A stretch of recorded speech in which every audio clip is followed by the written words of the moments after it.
And welcome to another week of the ETBU Football Coaches Show, sponsored by Hometown Tire here in Marshall, Texas. We're here with head football coach Brian Mayper, heading into week number 2 for the football team. Coach, welcome back to the Coaches Show. Thank you. Glad to be here. So, Coach, first of all, we're going to kind of recap week 1. You had a bye week this last week, but you guys took the long trip up to Platteville, Wisconsin, had a cool game, 71-degree kickoff. And it wasn't the outcome that you guys wanted, but the game overall looked pretty well as it went on, as you guys started to mesh together. Kind of tell us a little bit about the game against Platteville. Yeah, was pleased overall, again, minus the win. But I thought our guys got it there and fought for 4 quarters, kind of taking a step in the direction we want to go to. And they never gave up hope. I mean, right to the very end, had a chance to be in it, and that's a very good Wisconsin team. So thought our guys fought pretty hard, both sides of the ball, offensively, defensively, and on special teams. So was pleased with the outcome, pleased with the way the guys presented themselves. Thought we honored God and all our actions on the field, and was, again, pleased overall. Yeah, watching the game going up there with you guys, their offensive and defensive line were big, and we had some questions with our offensive line coming, but they handled those big boys pretty well that game, offensively and defensively. Yeah, I thought our front guys did a great job this year, so we're excited we got a little bit of depth, so we're rotating guys in, and they did a tremendous job. Yeah, it was fun to watch. You had some great defensive stands, a fumble recovery, an interception there. So for a first game and traveling as far as you did, the way that they played was very. It was a very good way to watch them come into that first game. Oh yeah. 13 hours on a bus. It's quite a drive. You get a lot of bonding time, which was great. I mean, we got to go to the zoo. We went to the walk through under the arch. Had the I don't know if it was the Blue Angel or someone flew by, so that was pretty cool. So a lot of time bonding, so that was great. Yeah, we went up there and did some of the practice with you guys, and that was really neat to see him practice up there. We got some publicity out of it there in St. Louis. And I mean, you could have told us that you scheduled the Blue Angels as a surprise, but yeah, that was a neat trick. That was as they flew by, and we're like, what is that? So that was really neat to see that. So it was a good week 1, a lot to take from it and improve on. You went into bye week.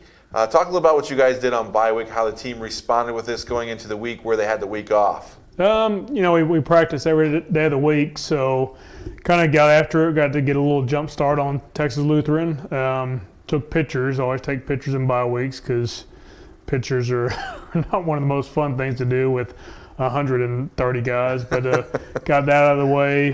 Did some fun things in practice. We usually start off with a fastball kind of tempo setter, offense first, defense, 4 plays. Got them out there, got it started, then all of a sudden blew the whistle and flipped it over. So defense got to go against the offense. Defense did a pretty good job, and questionable whether it was a touchdown or not. I went ahead and said, yeah, it was a touchdown. So we give the defense credit for scoring against the offense. But it was a lot of fun, so we tried to keep it, lighter practices, but pretty intense. And it's good to see the team bonding this early in the season like this. Oh, definitely. As usually you see teams start to bond later, mid, and then towards the end of the season, but you're heading to week 2, and from what I saw in Wisconsin, that they're bonding pretty well early already. Yeah, they all like each other, and we put ourselves in situations where they get to know each other. So it's been fun. It's really fun with the guys out at practice every day. So this last weekend, the American Southwest Conference kicked off. Did you have a chance to watch any of those games and see the scores this last weekend? We've seen a couple of the videos so far, mainly Texas Lutheran, but yeah, it's a tough conference. I mean, you look at who Hardin-Simmons played Trinity, and that was a really close game. Don't know if Trinity's gotten better or Hardin-Simmons played down. There's a lot of unknowns. Belhaven and LC was a really close game. Same thing. Don't know if Belhaven's kind of taken a step to rise up from where they were, or if LC made a lot of mistakes. So, the first week is usually whoever can play mistake-free. Howard Payne and McMurray, battling it out, and Howard Payne getting the victory. So there's a lot of good games, and like I said, we've seen a few on video. Yeah, it's always tough to tell the first week of conference play. I mean, as they go, you'll be able to tell teams and how they mature and get better or get worse, depending on what happens. but it's always neat to see how that first week of football goes. So speaking of ASC home openers, this weekend, Saturday night, prime time, Saturday night, 6 p.m. start, our home opener. Are you guys excited about coming home and open up at night? Oh, no question. We said basically the season starts now. Last week was obviously non-conference game, so matters but doesn't really matter. So Texas Lutheran's a really good opponent. Obviously, we tied for third with them last year. So basically excited to get the conference kicked off against one of the best teams in the conference. Looking at Texas Lutheran, have you had a chance to kind of break them down a little bit? You had a week and a half to look at them. What will we see as they come into Ornella Stadium? Probably just their, they play hard for 4 quarters, kind of like what we did last week, and they're going to pursue the ball really well. They tackle well offensively. Hadn't watched them as much, but I know special teams that they get after it. So that's a big thing. They're going to run hard and pursue the ball as much as they can and give you everything they got every play. And it should be a good matchup. Every year against them, it's always within a touchdown, the score is. And like you said, the last couple of years, been tied for third place there. And they've gotten better every year with their program. So it's one of those games where it could be a knockdown, drag them out again.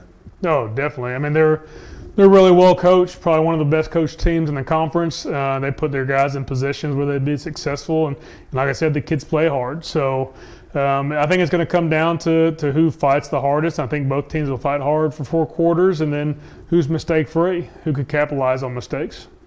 So let's move to your Players of the Week. Each week you do Players of the Week. I know we announced them a week ago on social media, but every week we'd like to highlight your Players of the Week for the team. Who are your Players of the Week for the Platteville game?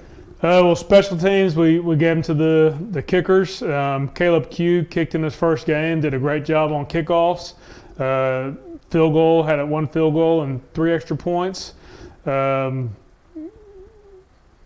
Let's see, Alan Martinez, punting, did a good job getting the ball off. Had 2 that were close to getting blocked because of mess up on scheme-wise. So he did a good job getting it off. And then I'm going blank. Garcia. Went blank on Garcia down the road in Carthage. Did a great job. I mean, launched one, I think, about 50 yards on his first punt. 52-yard punt, yeah. So did a super job. And then we have one more that's in the mix. And then we have Drew that just got injured, and hopefully he'll be back pretty soon. So it's nice to have guys that can step up and make plays. And they did a super job, I thought, for the first time kicking. Obviously, Allen kicked before, but the other 2, the freshmen, did a super job. Defensively, we had several to choose from, but thought Devarian Guyton did a super job. Had 6 tackles. I want to say 1 or 2 for tackles for losses. And again, the D-line, we rotated guys through, so he was the one that kind of stood out the most. Then offensively, a lot of guys made plays. It could have gone any way, but we thought the offensive line, like you had mentioned earlier, did a tremendous job. So the entire offensive line would play their weeks offensively, which is good to have because those are the guys that don't get a lot of attention, don't get a lot of praise unless something goes wrong, and we think they're gelling really well. Yeah, it was good to see the offensive lineman got that. I was an offensive lineman in college, and like you said, you don't get a whole lot of recognition, but for you to give that to him the first week, that's pretty awesome to see. Yeah, I was an offensive lineman in middle school until everybody got bigger than me in high school, so I'm an offensive lineman by heart. That's good to know. So, Coach, thanks for talking to us this week. Go to goetbutires.com to check out the game this Saturday night, 6 p.m., as we'll bring it to you on the ETBU Sportsnet. Thanks for watching the ETBU Coaches Show with head football coach Brian Mayper, sponsored by Hometown Tire here in Marshall, Texas. We'll be back next week to talk more Tiger football here on the ETBU Coaches Show.